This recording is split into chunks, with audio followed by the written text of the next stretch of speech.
Hello, everyone, and welcome to exciting match here. TTI Season 14 Top 8 match. Uncle Rico against Vika. Very excited to bring you this game. Um, I am your host, Elrathion. Um,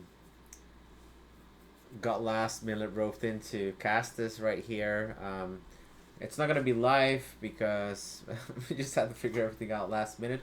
But we're looking at a Luke Data Vault combo here, and a red yellow Boba deck.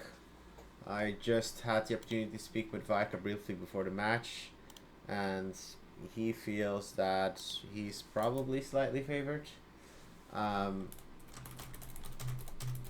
but he feels that Boba, even though triple dark raid, we all know what happened there, but despite that, it's probably still a decent deck, so he feels that it could still go either way. I'm excited to see what happens over here. It seems that Vika won the roll off here, so let's see what he does. And he decides to claim initiative. Both players shuffling up, and let's look at their opening hands. We're seeing UE reinforcement, confiscate, Shui. A full ship here for both players.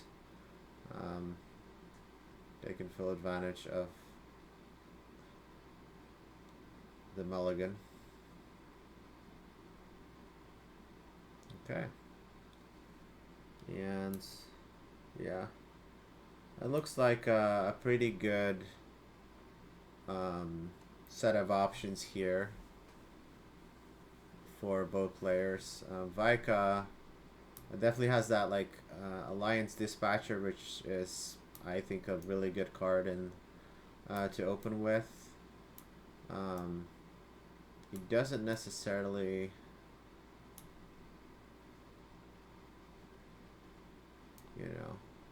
so I think he can then start to go into some other shenanigans. Yeah, let's see what happens. So obviously the classic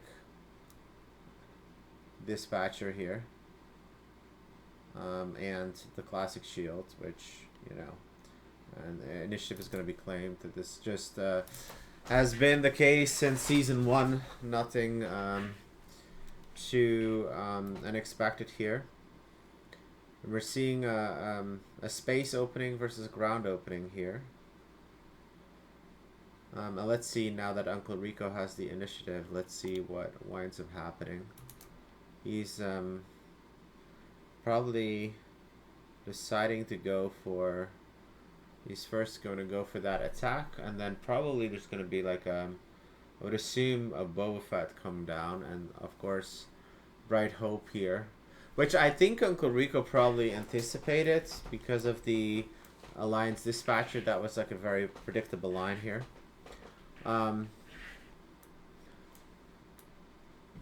There's nothing really like too interesting. Okay. So let's see what choices Vika winds up making here. He doesn't necessarily have like the most cost efficient line, so it's probably going to be like the Concord Dawn Interceptor that comes out. But we might see him attack base instead. We have Sentinel here, so so he's trying to whittle down the Bright Hope a little bit, and then okay, so lots of Sentinel shenanigans happening here. And the Fire Spray coming out. Okay, so we have the indirect damage happening. Let's see where he assigns it. Looks like currently he's hovering Bright Hope. Okay.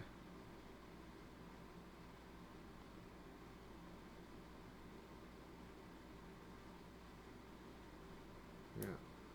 Dispatcher. Kind of makes sense. So the 2 indirect from Fat Spire Spray comes on the Bright Hope. And then the Dispatcher. And of course, Boba3 doesn't really care about that Dispatcher at this point.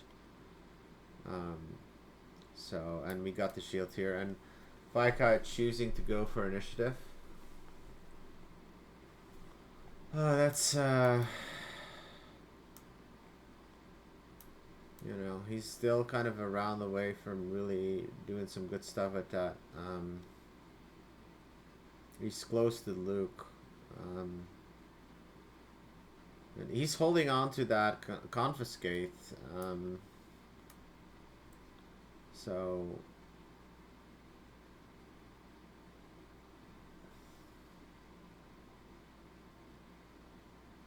getting rid of the Bright Hope as he's etching closer to it. Let's see whether this is this could potentially be like a takedown round on Fat's Fire Spray maybe.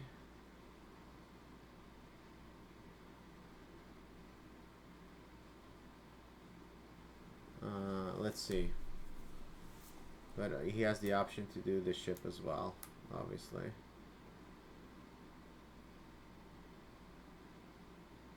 Because he has the 5, so it might be more cost efficient to do the blue leader.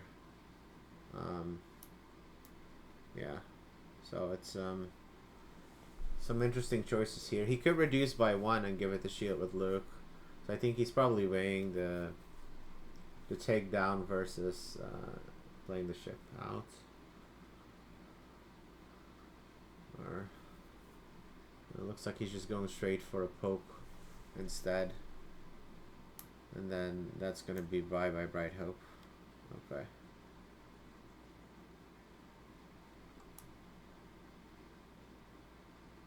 Okay. So then we're talking about 3 indirect damage over here now. Which he seems to be eyeing to put on the Concord Dawn Interceptor.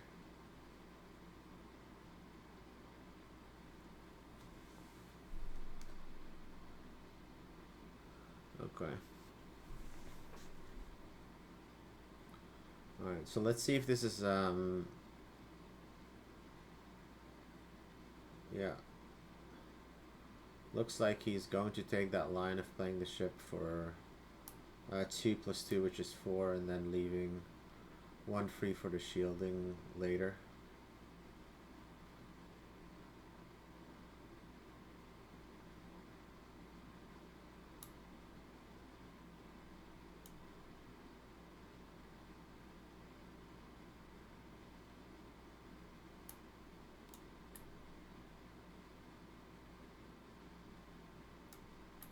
Okay. That's feels a bit unfortunate. Let's probably Concord Dawn is just gonna get another poke in, and that will absorb the shields, obviously. And yeah, then we're getting a claim 5 versus 5. Obviously, Vika playing the 33 HP base versus a 30 HP base. Leader deployments, we're getting closer. Next round will be the round where both leaders can deploy.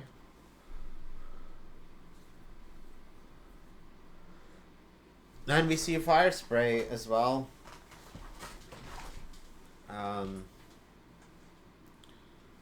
Yeah, that daring rate really coming in very handy here.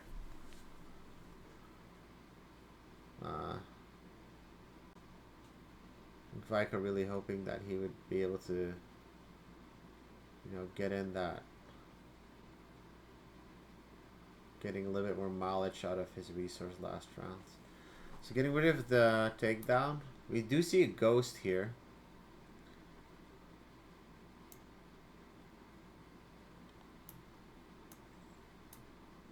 So he is going to have something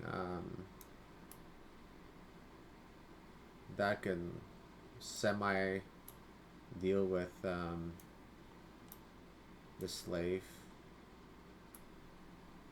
And of course, actually, he could go for 7. He could play the Tantive, which, like, actually, that would fully be able to deal with it. Or like a Luke. Like, Luke is obviously even better. What am I talking about? Luke is going to be massive here.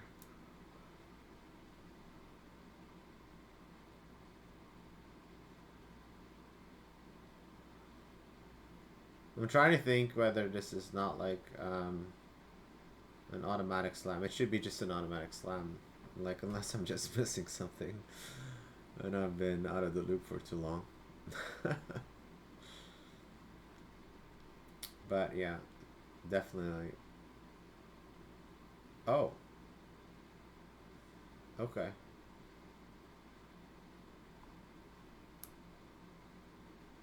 Maybe he's waiting for Boba. Maybe he just wants to, like... Okay, yeah, no. Never mind. Okay, that's what I was thinking. It was like he was probably like evaluating some other options here. Yeah, Boba's 4-7, so like anyway. Yeah, this really I feel like Vika's looking at he's looking pretty good. His Luke is gonna come out like he can, like a shield at Luke Skywalker is nothing fun. Base is going to go to 11, but now Luke can similarly attack the base, and he can shield Luke number 2, and like Luke would restore 3. He of course he has no good to meet that, so that like can slow things down a little bit, but I do feel that Vika is looking very strong here, and especially just the home 1 pull. And the thing is, like, we're also kind of seeing the power here of this Alliance Dispatcher. It's just he's permanently playing off curve, like just like one resource ahead always, you know. And now Uncle Rico has to, like, in essence, be very cost and effective. I mean, like, that's his turn. Like, I mean, he can force choke, but it cannot feel good.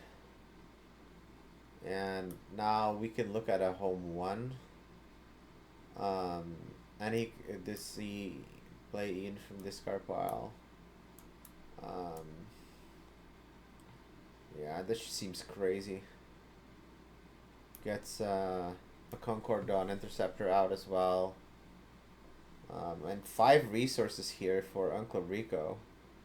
So force choke on Luke. It's a good play.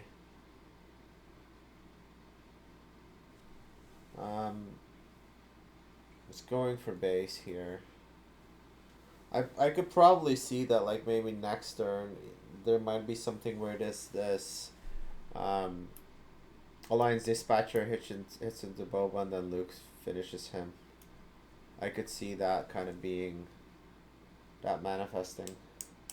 And we're obviously also seeing that restore tick in. That is granted from home 1.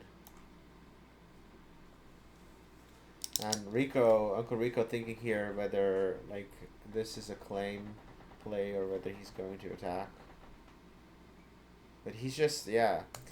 It's just from a resource perspective, like, you know, spending his turn, no good to me that, and force choke. I mean, it's good, right? He can finish off Luke, but he actually doesn't even need to attack with this alliance because obviously he's just gonna attack with Luke. I don't know what I'm talking about. Yeah, he's just so massively ahead.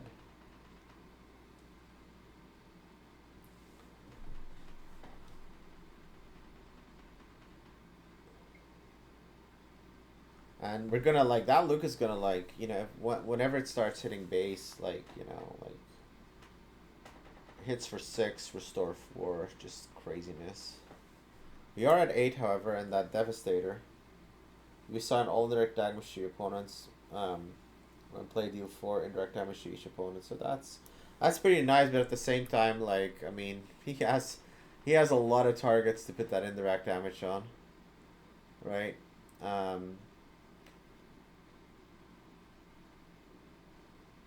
Looks like he's just gonna go for the base.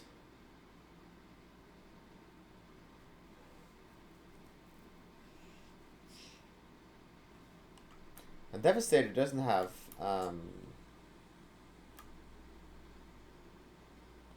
Sentinel.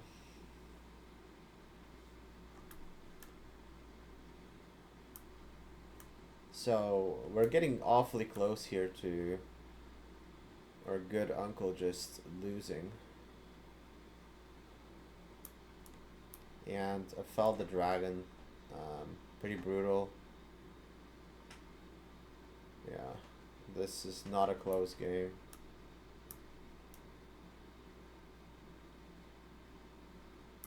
Let's see what else comes down here. Yeah, an Echo-based defender, which is insult to injury because next round Luke comes online finally. Echo-based defender with a shield, so his Boba3 can't even do anything. He can negate the shield with the Ruthless Larator, but like ultimately, what is it doing, right? Like, not much. We are going to see, okay.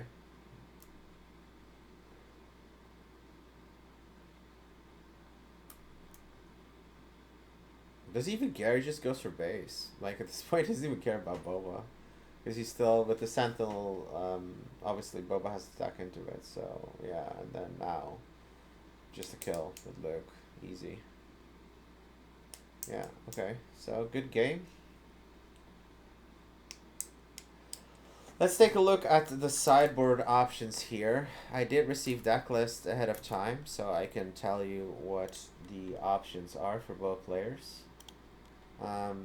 If we look at Uncle Rico, we're seeing Bazine, Boba Fett armor, but Vika's main decking the Confiscates, so, you know, Fang Fighters, potentially could be interesting with the number of shields he's bringing. We're seeing Chan, Syndulla. If your opponent controls more resources than you, it's not a ram deck, so Radiant, each non-enemy leader gets -1 for each damage on it. 5 indirect damage to player. I mean, yeah, it's not the strongest. I mean, Luke is not necessarily like tier S, the most expected like option here. So ultimately speaking, I'm not sure if there's like a ton of like side deck things that are like hyper interesting. And we're seeing home 1, some tax, and some Rivals Fall here, defeating units. Yeah, well, just very strong cards that Vika gets to slot in. I'm not sure what the cards are that Uncle Rico's looking. He's looking at Radiant and Bazine. Bazine is not bad, you know, if you can play it at the right time. Radiant's okay, but like, I feel that Vika's inclusion seemed just stronger. So, anyway, let's see. Game number 2. Look at another case of the ship all.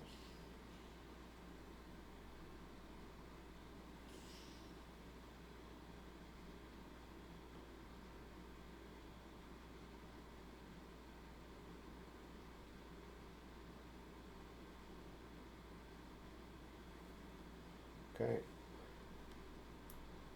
And he has Allegiant General Pride here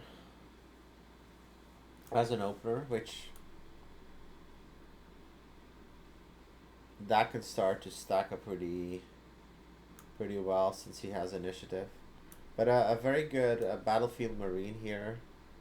A very good response here. So that's going to be able to deal with that Pride quite well.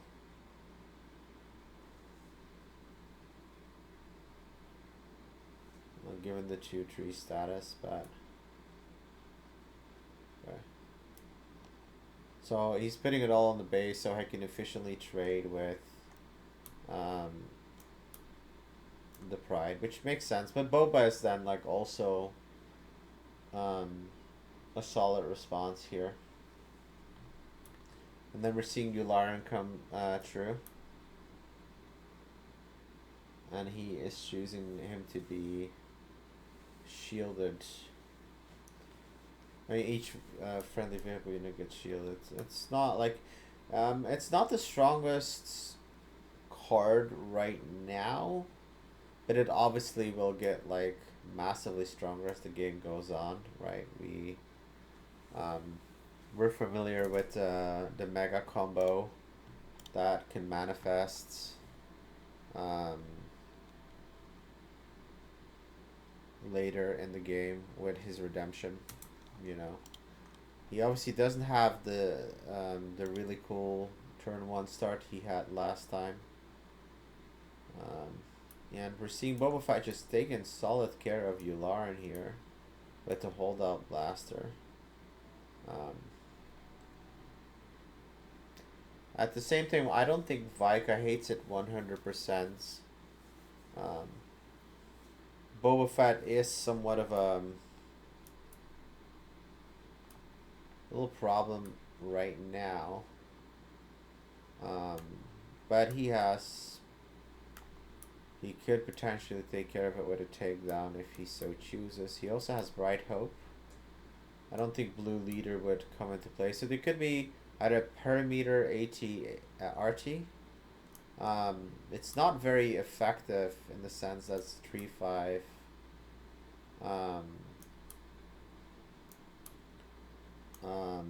So he would in essence just like lose his board, but it could be a takedown play. He is gonna go for the perimeter ATRT here instead, which, like, you know, that's signaling that he wants to leave that, he wants to keep that card for a more powerful card round 5 or 6, which I can totally see. And it's still going to slow down that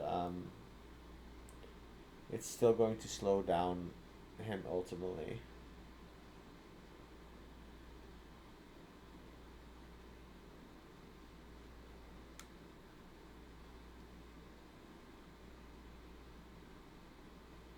Vika's faced with some interesting choices here. I thought it was going to be the dispatcher that he's going to get rid of. Obviously that confiscate, he's just clutching it, even though like it's in the sideboard options, but like he's just, you know, just in case he never wants to get bamboozled by Boba3's armor. Potentially being able to confiscate here this round, and, you know, making it to where Boba is only 3 attack. If he does not straight away attack with Boba, could be of impact. Of course, we have initiatives with Uncle Rico. So let's see what happens. He doesn't, like, he once again is kind of at a weird spot where he does not seem to have a very clean set of options here.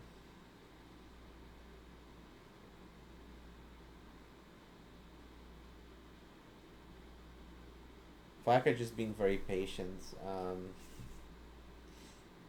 knowing that as the game progresses he has a bunch of really good options. He has 2 for 1, and he says that's fine because, you know, I have a beautiful Fel the Dragon here. And of course, now we have kind of a funny scenario where, like, you know, like, Rico doesn't really have options, so maybe he just, like, takes the, like, He's just waiting for Vika to deploy such that he can waylay, and then Vika can claim the initiative. You know, similarly, he could just choose to claim the initiative, but you know, getting rid of the waylay, certainly not a bad thing.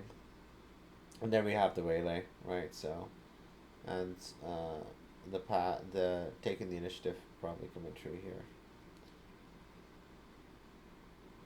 And for the first time in these two matches, we actually see Raika being able to take the initiative. And we're going to 6, crucial round for both players. Both leaders can come out.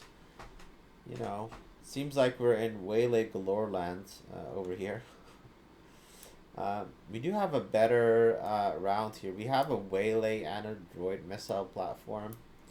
So we actually finally have like some really good economy here for Uncle Rico. And the fact that Vika here is on the play is a little bit more challenging because he can. I'm not sure if like.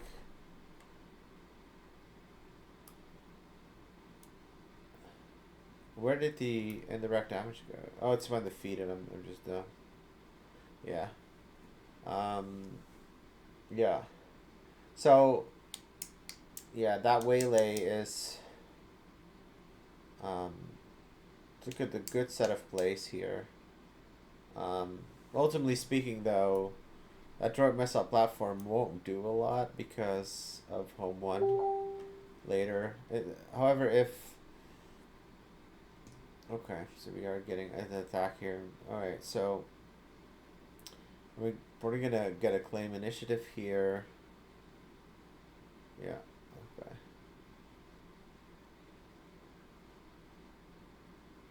A very good like round 7 play here with the Radiance. So that's definitely strong.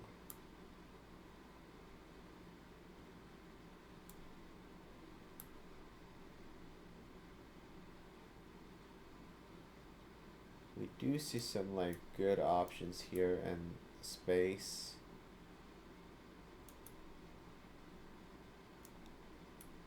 I don't hate Luke on the Bright Hope actually.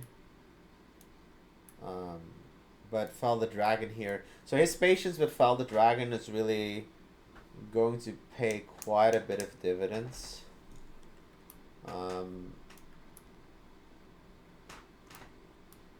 So, but yeah, there's so many interesting choices here, Vika, that like, you know, Fel the Dragon is good, but certainly Bright Hope is good. Like, there's plenty of like really attractive options for him.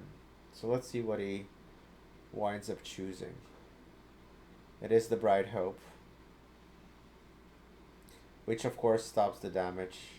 But now we're, you know, seeing this pesky Radiant come down. Of course, he's gonna get rewarded for that. A Luke attack can give like a shields token here.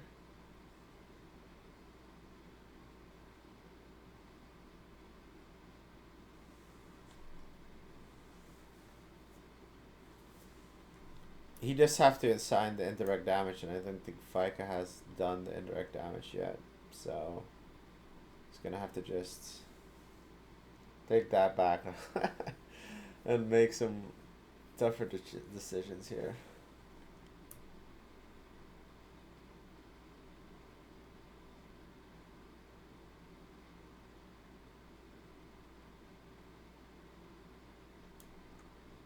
Okay, so he's taking it all on his base. He is going for the base as well, and he's saying, you know what, like, we're not that far apart. I have Fel the Dragon. I have healing capabilities in my deck, and of course, let's see what else gets deployed here. It is the Luke Skywalker on Bright Hope, as we predicted.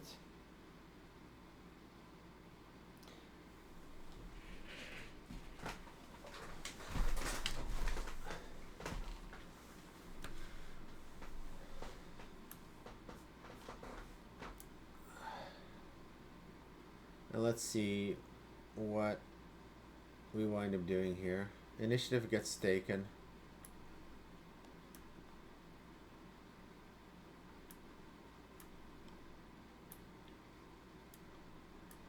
That echo-based defender going to be really important. Vika is starting to get the needs some heal, but like, yeah, he's going to 8 resources. So he does have some good options here. He can do the echo-based defender and the blue leader. I mean, he's obviously going to do Fell the Dragon and echo-based defender. You know, but there is there's just a lot of bombs coming from Uncle Rico, so this is a lot harder game here for Vika. Especially because Uncle Rico also has initiative, so let's see what Uncle Rico winds up doing.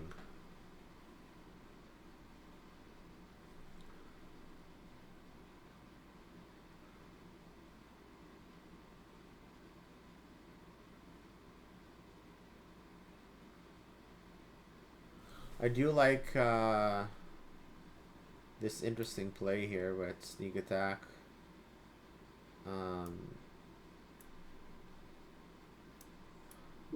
It's quite a bit of damage, but it would be at quite a significant cost here.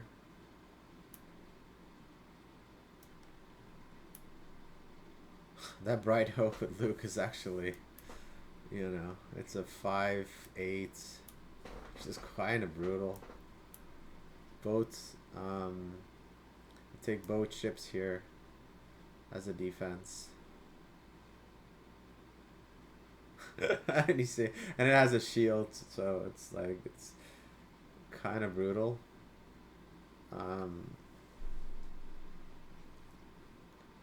He is looking at. It's a very tight game here. Let's see what we wind up doing.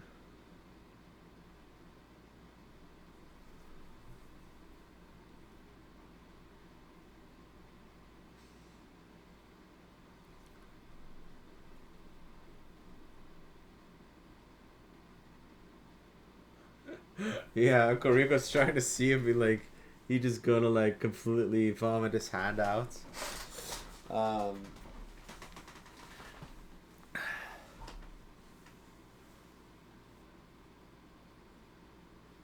he's he's going for it.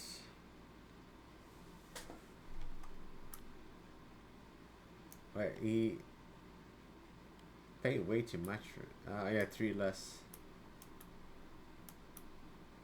2. Okay.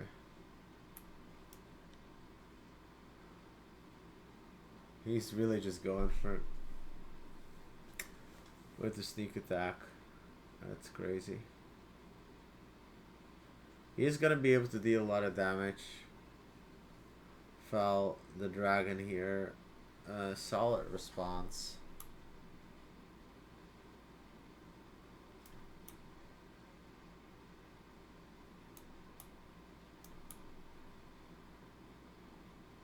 I'm kind of curious why not the Devastator. 5 more power. What am I missing?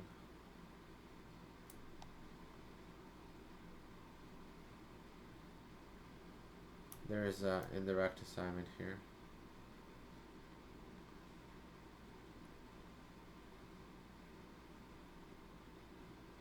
I am really curious. Well, okay, no, never mind. Like, it makes sense because it goes away at the end of the turn. Yeah, never mind, of course.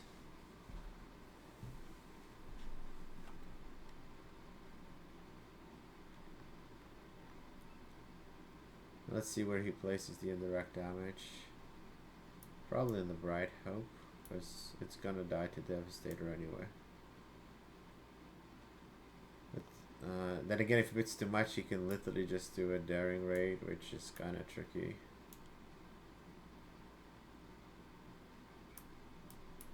Is he anticipating it is the question. 8. Yeah, he in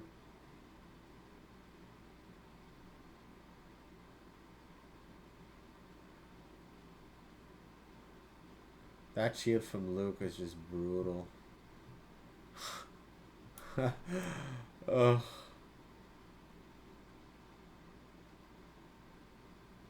yeah. I mean, at the end of the day, gosh. Now we're gonna drop the Sentinel down. Yeah. Ugh. I think that's probably looking like a lock for Vika, honestly.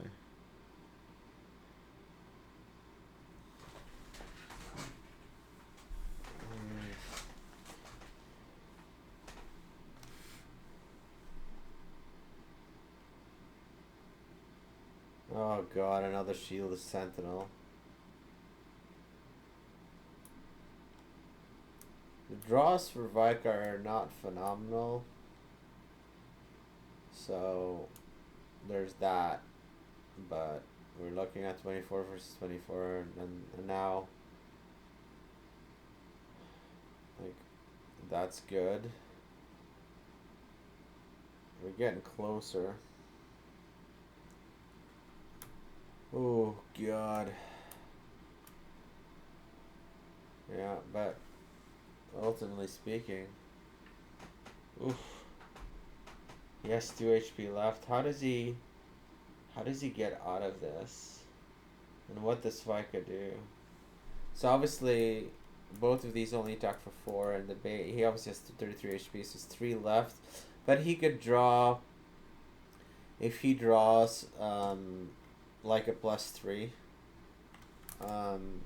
you know, he definitely runs surprise strikes. Like, surprise strikes could make it a 1-1. If there's no surprise strike, probably Vika just wins.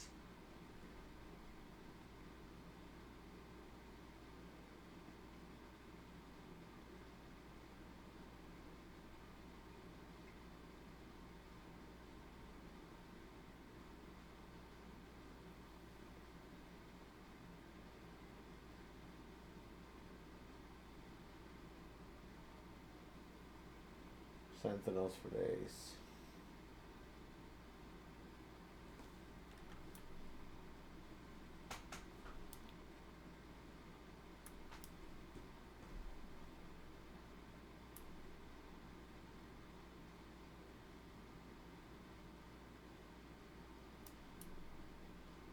That's a very beefy unit here. Ooh.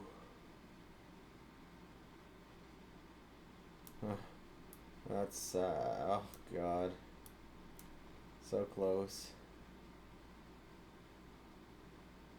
But this is lethal. Yeah. GG. You really need to find that surprise strike for the win. You didn't find it. The game definitely much closer here than the previous one. The game 1 felt pretty one-sided. Game 2 was definitely closer. Ultimately speaking, I think, you know, that he had this attempt to try to break through, but this Bright Hope just blocked him, right? Like, if there was no Bright Hope action, if there was not that Sentinel defense, this would have been much better.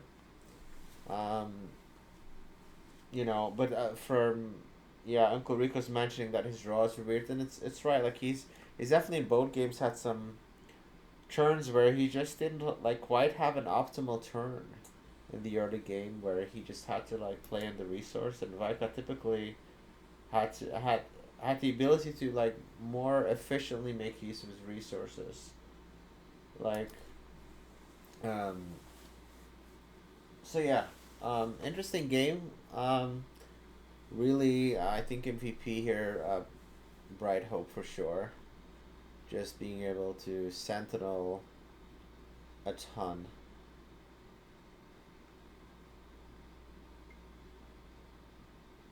But a clean 2-0 here for Vika. And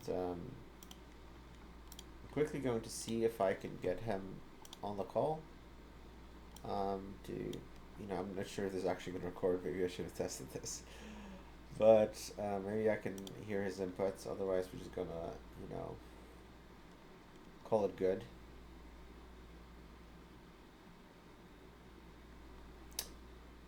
Hey, Vika.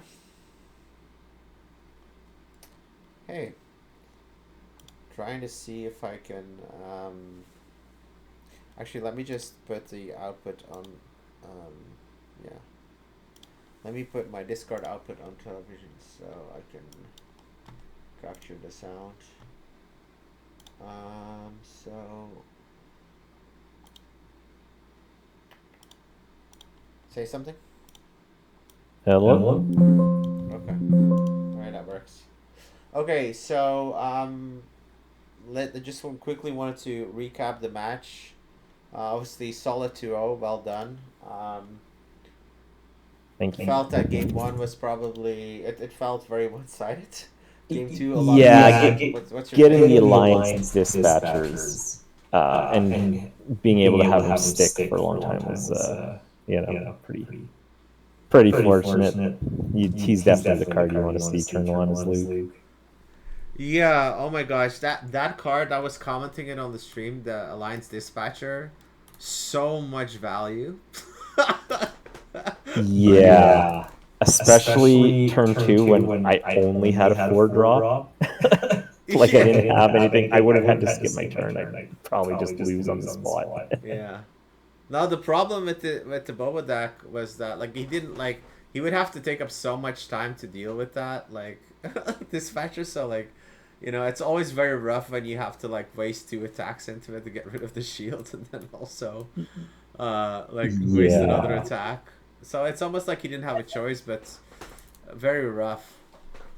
Yeah.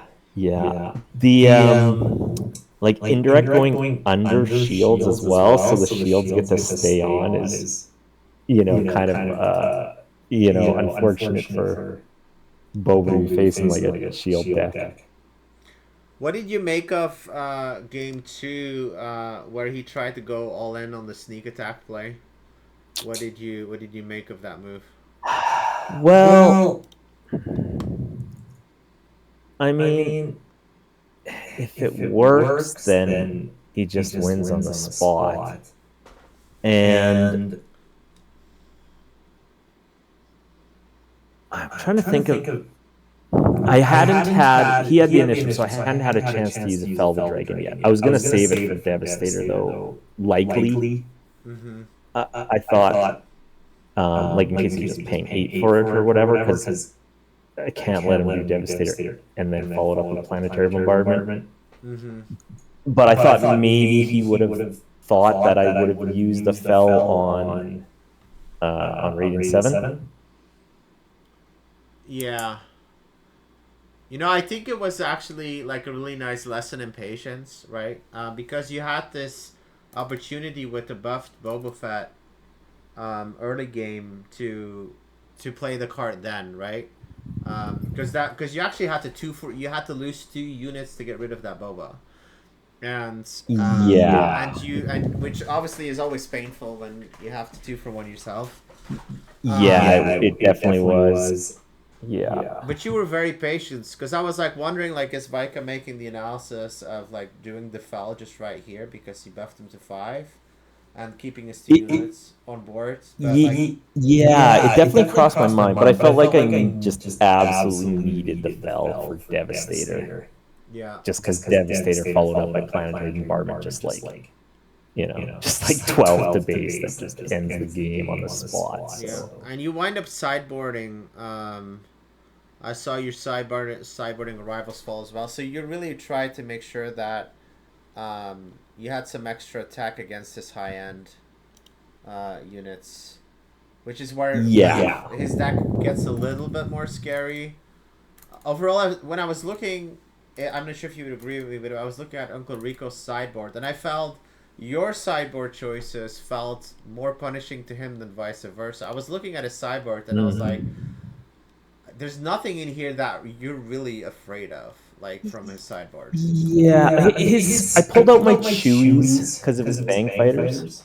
But if he uses the Fang Fighter on Luke, then Luke goes to the ground, so it's not a disaster. Mm-hmm.